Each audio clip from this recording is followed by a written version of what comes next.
नमस्कार दोस्तों। रिटायरमेंट के बाद आपने सोचा अब तो टेंशन खत्म, पेंशन प्लान से लमसम पैसा मिल जाएगा। लेकिन अगर आपने वो पेंशन प्लान सरेंडर कर दिया तो आपको मिल सकता है एक टैक्स शॉक। आज मैं आपको बताऊंगा कैसे पेंशन प्लान को मैच्योरिटी पर सरेंडर करने से टैक्स देना पड़ सकता है और कैसे बचा सकते हैं अपनी मेहनत की सेविंग्स। हर पेंशन प्लान का बेसिक स्ट्रक्चर होता है।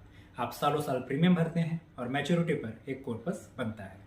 अब अगर आप बीच में या मैच्योरिटी पर प्लान सरेंडर करते हैं तो वो अमाउंट टैक्स फ्री नहीं होता, क्योंकि जब आपने प्रीमियम भरते समय 80 डिडक्शन लिया था तो अब सरेंडर करने पर वो पूरा पैसा इनकम माना जाएगा और उस पर टैक्स लगेगा, जैसे सैलरी या इंटरेस्ट इनकम पर लगता है।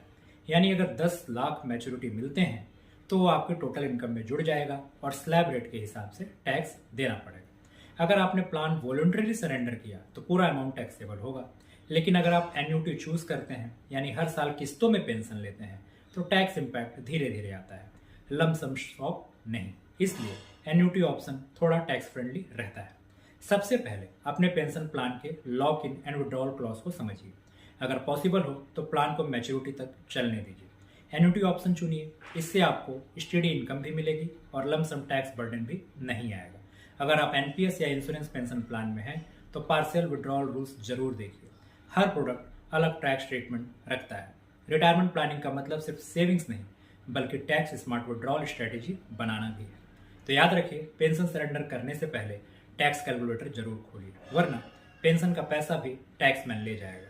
मैं हूं इन्वेस्ट कर लो भाई, जहां हम पैसे को गलियों के छिपे टैक्स ट्रैप को आसान भाषा में समझाते हैं। लाइक करो, शेयर करो और कमेंट में बताओ क्या आपने कोई भी पेंशन प्लान सरेंडर किया है। Thank you.